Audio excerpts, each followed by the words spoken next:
Hi guys, আমার YouTube channel Tanmoy English টিউটোরিয়ালে সকলকে স্বাগত জানাই। আমার এই ইউটিউব চ্যানেলটি তাদের জন্যই তৈরি করা হয়েছে যারা বাংলা মিডিয়ামের স্টুডেন্ট কিন্তু তাদের ইংরেজি সাবজেক্টের কথা শুনলেই কিছুটা ভয় পায়।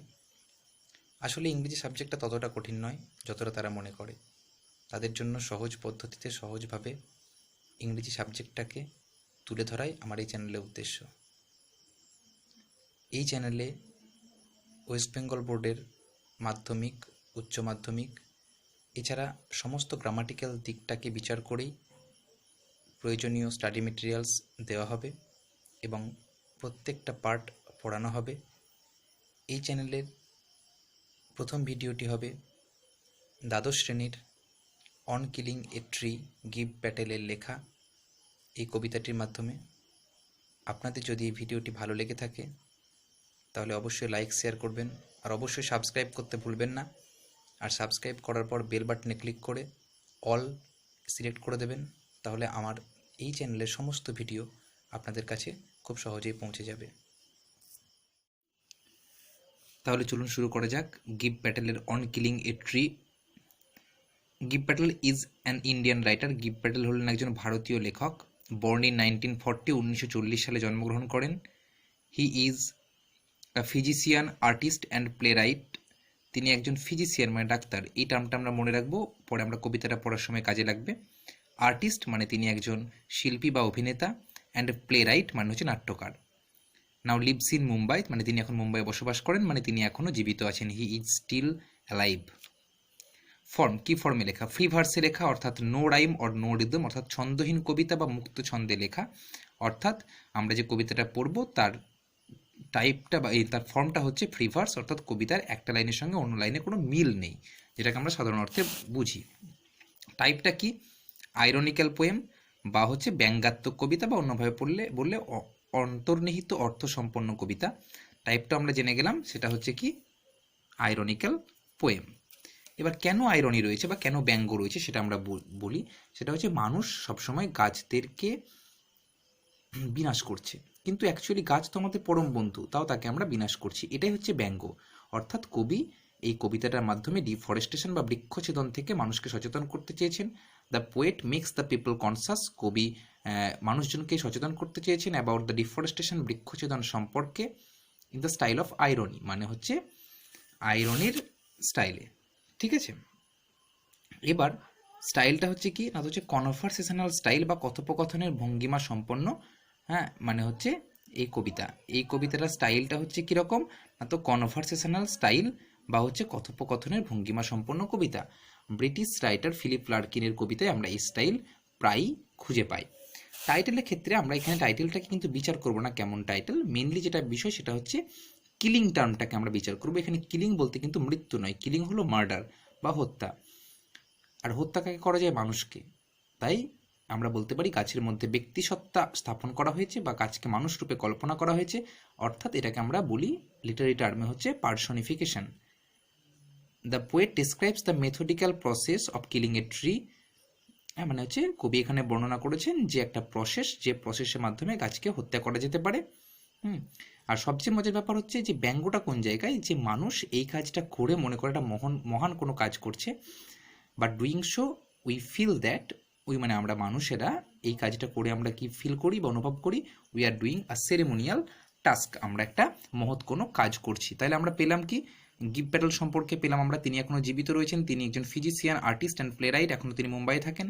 ফর্ম হচ্ছে ফ্রি ভার্সে লেখা, অর্থাৎ নো রাইম নো রিদম, ছন্দহীন কবিতা বা মুক্ত ছন্দে লেখা। টাইপ হচ্ছে আইরনিক্যাল পোয়েম বা ব্যঙ্গাত্মক কবিতা।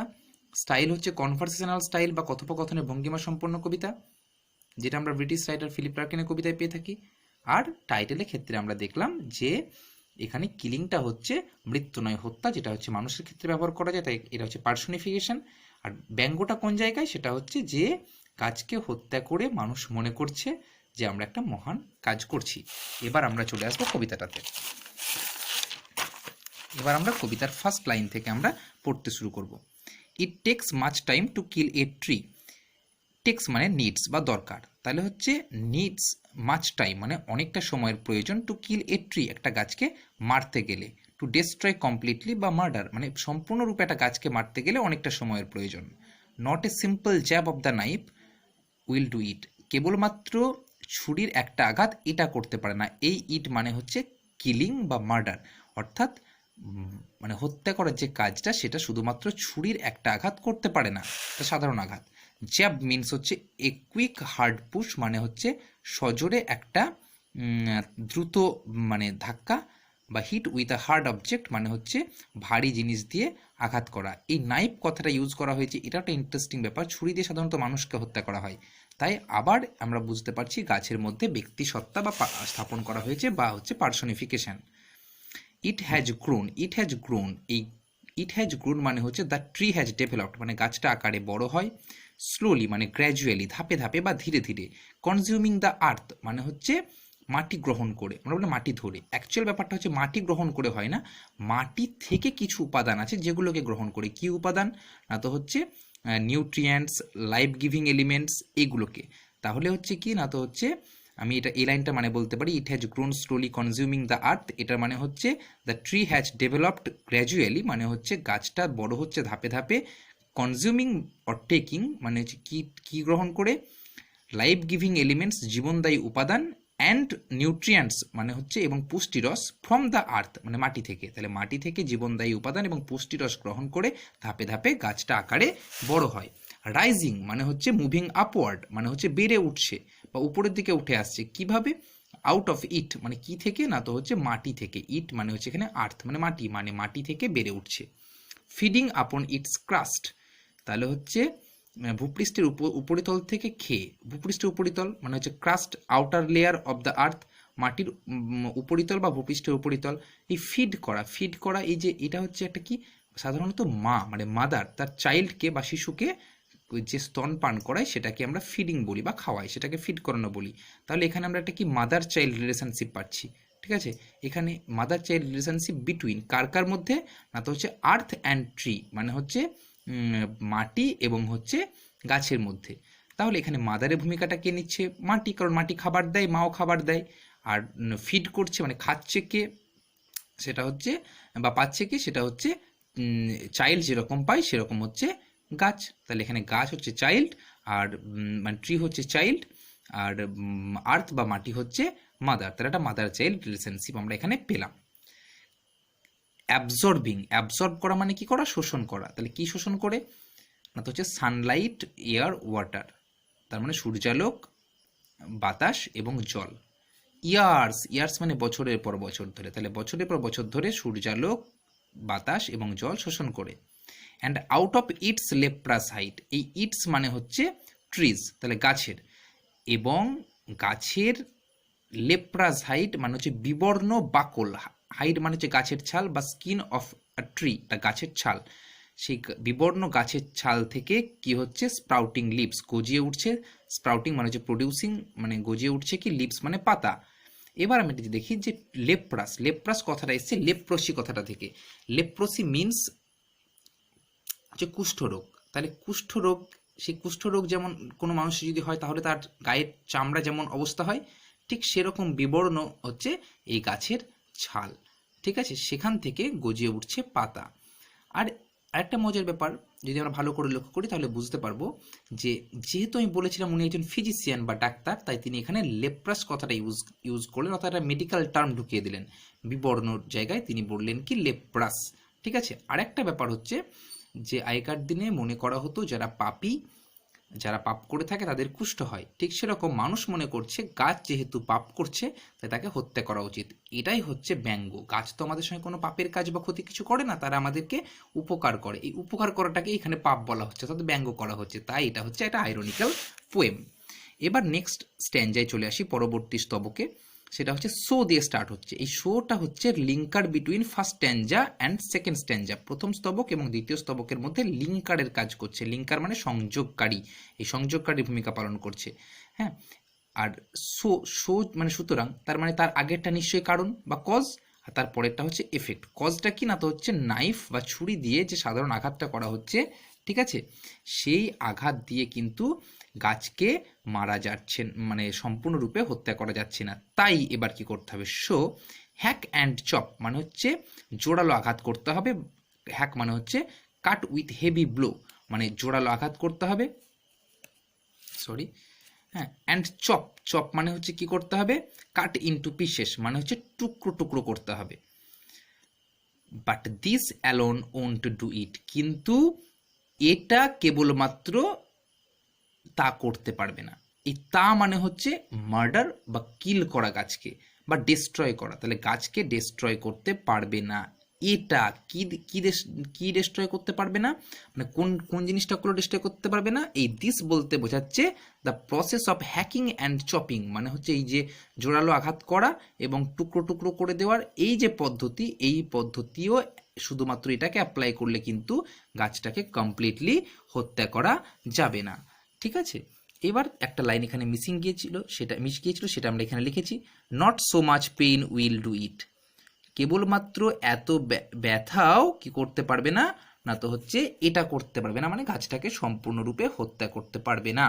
এই যে পেইন, এই পেনটার মানে হচ্ছে, এই যে পেনটার মানে হচ্ছে pain for hacking and chopping, ওই যে হ্যাকিং এবং চপিং করা হলো মানে হচ্ছে জোরালো আঘাত করা হলো গাছকে এবং টুকরো টুকরো করে দেওয়া হলো, সেটাতে যে ব্যথা সেটাও কিন্তু গাছটাকে সম্পূর্ণরূপে হত্যা করতে পারবে না।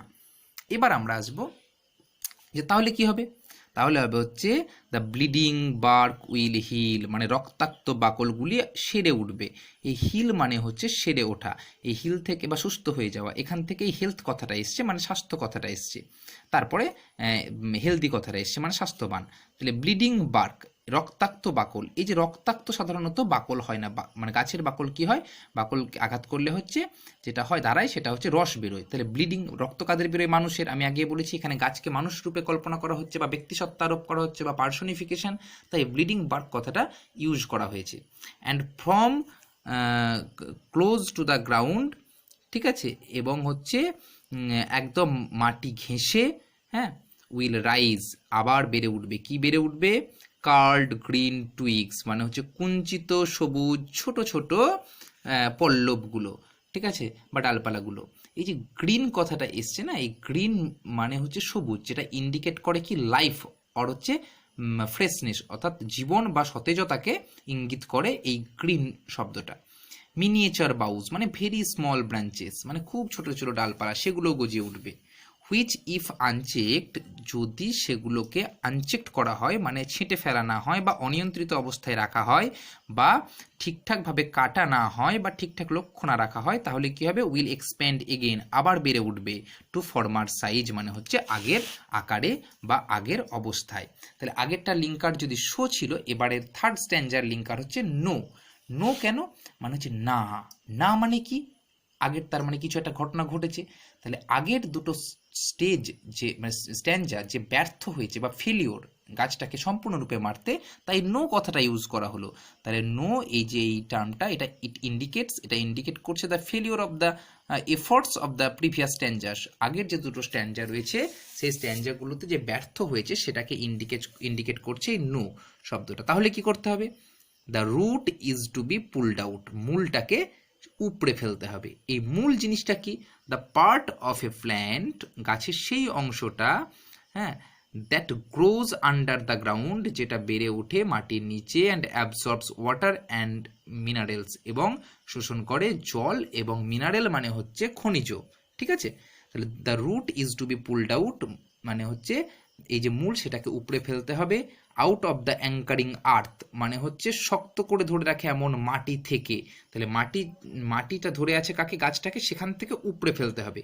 অ্যান্ড তারপরে কি বলছে, it is to be roped tight, এটাকে দড়ি দিয়ে ভালো করে বাঁধতে হবে। And pulled out, snapped out মানে উপড়ে ফেলতে হবে, স্ন্যাপড আউট মানে টেনে হিঁচড়ে ফেলতে হবে, অর পুলড আউট এন্টায়ারলি অথবা সম্পূর্ণরূপে উপড়ে ফেলতে হবে, এন্টায়ারলি মানে হচ্ছে কমপ্লিটলি। মজার ব্যাপার হচ্ছে পুলড আউট কথাটা 3বার ইউজ করা হয়েছে, 1বার 2বার 3বার, এটা ইন্ডিকেট করছে the cruelty of the process, এই যে গাছটাকে এইভাবে উপড়ে ফেলার যে পদ্ধতি সেটা কতটা ক্রুয়েল, কতটা নিষ্ঠুর, সেটাকে ইন্ডিকেট করা হয়েছে, ঠিক আছে। এবার আসছে out from the earth cave, মানে হচ্ছে গাছের তোলার ফলে মাটির যে একটা গুহার মতো যে গর্ত তৈরি হয় সেখান থেকে তুলে ফেলে হ্যাঁ, তুলে যখন ফেলা হবে সেই সময় কি বলছে, and the strength of the tree expose হওয়া মানে প্রকাশিত হওয়া, তখনই আমরা বুঝতে পারবো যে গাছের শক্তি কতটা। কারণ আমরা তোলার সময় বুঝতে পারবো কি কতটা ক্ষমতা লাগছে গাছটাকে তুলতে, তাহলে বুঝতে পারবো। আর নাম্বার 2 আরেকভাবে বুঝতে পারবো যে গাছটা কতটা গর্ত, সেটাই বলে দেবে তার শাখা প্রশাখা কত দূর বিস্তৃত, অর্থাৎ গাছটা কতটা শক্তিশালী সেটা বলে দেবে সেই সময়। The source white and wet, source বলতে কোনটা, এই মূলটা হচ্ছে গাছের উৎস, সেটা হোয়াইট অ্যান্ড ওয়েট, সাদা এবং হচ্ছে ওয়েট মানে হচ্ছে মানে কি বলবো ওটাকে, ভেজা। তার কারণ কি, তার কারণ হচ্ছে যে ওখানে সানলাইট পৌঁছায় না তার জন্য। দ্য মোস্ট সেন্সিটিভ, গাছের সবচেয়ে সেন্সিটিভ অঙ্গ কোনটা, মূলটা, তাহলে দ্য মোস্ট সেন্সিটিভ। হিডেন মানে কি, সেটা লুকানো থাকে, লুক্কায়িত। সেন্সিটিভ মানে সংবেদনশীল, তার সবচেয়ে বেশি সংবেদনশীল লুক্কায়িত যে অংশটা সেটা। For years inside the cave, inside the earth মানে হিডেন মানে লুকানো রয়েছে যেটা, সেটা কি, ফর ইয়ার্স মানে বছরের পর বছর ধরে, ইনসাইড দ্য আর্থ মানে হচ্ছে মাটির নিচে। এবার হচ্ছে কি না, তো দেন দ্য ম্যাটার, তারপরে এই যে ব্যাপারটা মানে গাছটাকে হত্যা করার, কমপ্লিটলি হত্যা করার যে ব্যাপারটা বা কমপ্লিটলি ডিস্ট্রয় করার যে ব্যাপারটা, সেটা কিভাবে না, হচ্ছে of scorching and choking in sun and air. Scorching কথাটা কি দাঁড়াতে হচ্ছে বার্নিং, মানে হচ্ছে জলমান বা দহনকারী যে ব্যাপারটা, অ্যান্ড চকিং মানে শ্বাসরোধকারী। আমি আবারও বলছি পার্সোনিফিকেশন কেন বলছি, যে মানুষের বডি, ঠিক আছে, মানে হচ্ছে কি হয় না, তো হচ্ছে একদম মানে কি বলবো, যখন আমরা দেখি যে মারা যায় তখন হচ্ছে কি শুকিয়ে যায়, পুরোপুরি জলশূন্য হয়ে যায়, এবং চকিং মানে কি শ্বাসরোধকারী, ঠিক আছে। হ্যাঁ, সেই যে ব্যাপারটা ঘটবে মানে রোদে রাখলে, in the sun and air মানে রোদে এবং বাতাসে রাখলে, ঠিক আছে। হ্যাঁ, ব্রাউনিং হার্ডেনিং মানে হচ্ছে সেটা কি হয়ে যাবে, বাদামি হয়ে যাবে, আর হার্ডেনিং মানে শক্ত হয়ে যাবে। এই ব্রাউনিং কথাটাই কিন্তু ডাইকে যে ইন্ডিকেট করছে, মানে মারা গিয়েছে গাছটা সেটাকে ইন্ডিকেট করছে। আর মানুষেরও বডির রং সেরকম, হচ্ছে মারা গেলে ব্রাউন হয়ে যায়, আর হার্ডেনিং মানে হচ্ছে শক্ত হয়ে যায়, মানুষের বডি শক্ত হয়ে যায়। তাই এটা থেকে বুঝতে পারছি গাছকে মানুষের সঙ্গে তুলনা করা হয়েছে বা পার্সোনিফাই করা হয়েছে। টুইস্টিং, উইদারিং মানে হচ্ছে একদম হচ্ছে মোচড়ানো তাই মনে হবে, ঠিক আছে। উইদারিং মানে একদম শুকিয়ে গেছে তাই মনে হবে। And then it is done, এবং তারপর এটা সমাপ্ত করা হবে বা কাজটা কমপ্লিট হবে। কোন কাজটা, the process of destroying a tree is completed, মানে হচ্ছে গাছটাকে ধ্বংস করার যে পদ্ধতি সেটা কমপ্লিট হবে। আমি আবারও বলছি, এই কবিতাটা পড়ে যদি তোমাদের বুঝতে সুবিধা হয় বা ভালো লাগে, তাহলে অবশ্যই শেয়ার করবে, লাইক করবে, এবং অবশ্যই করে এই চ্যানেলটাকে সাবস্ক্রাইব করবে এবং বেল বাটনে ক্লিক করে অল সিলেক্ট করে দেবে, যাতে আমার এই ধরনের আরও ভিডিও আপনাদের পেতে সুবিধা হয়। এবং সবচেয়ে বড় কথা, আপনারা আমাদেরকে এইভাবে সাবস্ক্রাইব করে লাইক শেয়ার করে উৎসাহিত করলে আমাদেরও ভালো লাগবে, আমরা আরও ভিডিও শেয়ার করতে পারবো। ধন্যবাদ, থ্যাংক ইউ।